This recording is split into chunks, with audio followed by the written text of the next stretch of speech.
kind of went, we kind of went a bit weird. Okay. Hello. Hello. So, I haven't got dressed up tonight, as you... Oh, thank you very much. Sponge. Okay. Rude. As you may have noticed. But I thought I'd talk about something that you may not realise that I occasionally get up to. And that's haggis hunting. Okay. If you said fishing, I would have just... Yeah. Due to my Scottish descendancy, I am allowed to partake in haggis hunting, being a member of the Blair clan. Haggis hunting has changed over the centuries. Attire is no longer as important as it was. You don't have to go in the kilt and your floppy hat and things like that. And contrary to belief, they did wear things under their kilts, because the haggis, being a wee feisty beast, and omnivorous, has been known to give a nasty nip. So, due to I have taken upon representing my Antipodean by wearing my bush hat, good for keeping the rain off the face, very useful with glasses, but if it's mizzling and windy, forget it. No good. So, on the more important occasions, oh no, I've lost it. Here we go. On the more important occasions, attire is important, and the bowler hat has become the favoured headgear of a modern haggis hunter. Okay? Yeah. Now, from here on in, it's all about the haggis. So, they live on the hillsides, in the heather and the peat bogs. So, I tend to wear a giant pair of waders.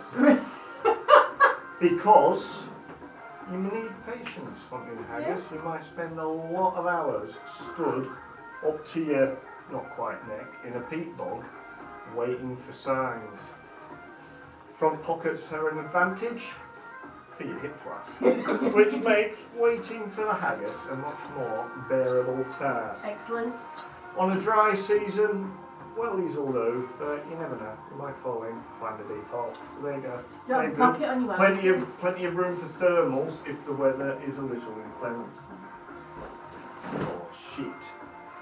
So, there are various ways of hunting haggises.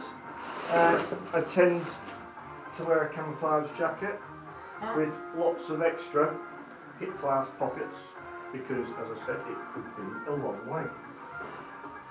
It can be a solitary hunt, although nowadays it tends to be a community-led hunt involving the young and the old.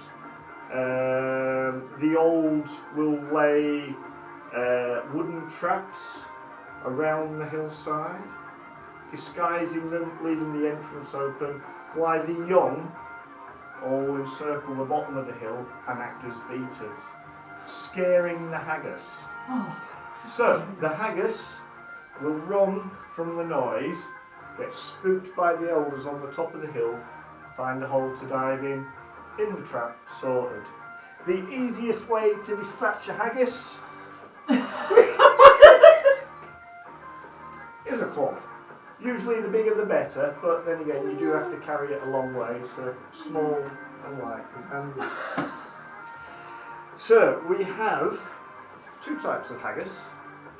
We have the Haggis Scotti dextrus and the Haggis Scotti sinistrus.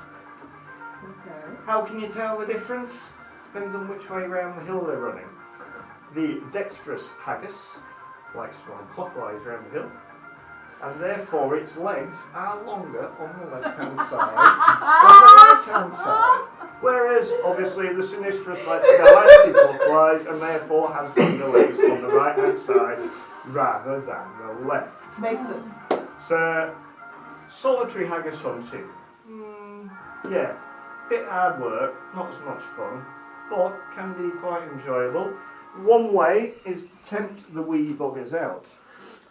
So I have here a little tempting stick.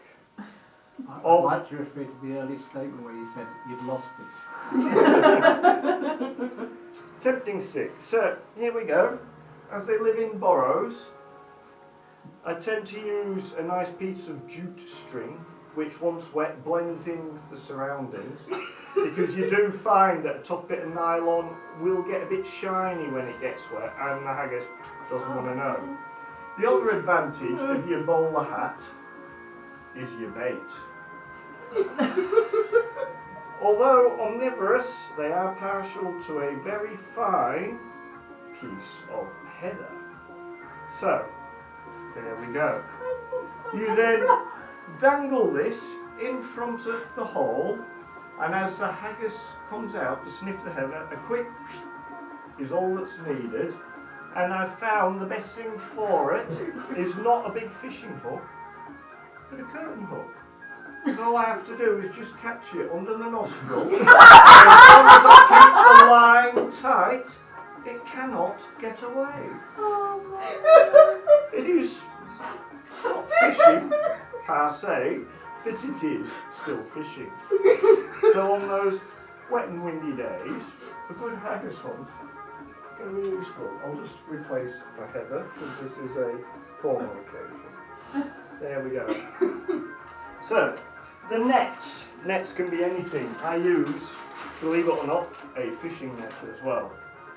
So, it's extendable for the longer reach in case the wee buggers try to swim across the peat bogs. So, this does extend quite nicely, gives you a good reach, saves you chasing and running them. I prefer a mesh with a larger hole, because although they run the risk of chewing their way out, even if they manage to chew their way out, the legs are sticking out the bottom, they can't run off. So you've got a quick smack on the head with aforementioned club, teeth, sort of. One of the less used methods for catching haggis, although, in the words of Bob Mortimer, who has been allowed to come and watch but not partake due to a lack of Scottish heritage, has been said to refer to it as hilario, which has been heard to echo across the glens, much to the dismay of the older generation, because of the meditative state that they find themselves entering when hunting haggis. But, although infrequently used, it is to say hilario, and that is to go specifically catching the female haggis. So if you catch a female Haggis Scotti dextrus that runs clockwise round the hill, being very territorial, the haggis, go and find a bunch of Haggis Scotti sinistrus that run anti-clockwise round the hill and release the female. So every time the male finds the female, they have to turn round to mount her, and of course, with the legs being the wrong way around, probably rolling down the hill, landing at the bottom where they are easily scooped up and, once again, clubbed to death. Methods vary. Meditation, if you like. Whiskey, essential. Thank you very much.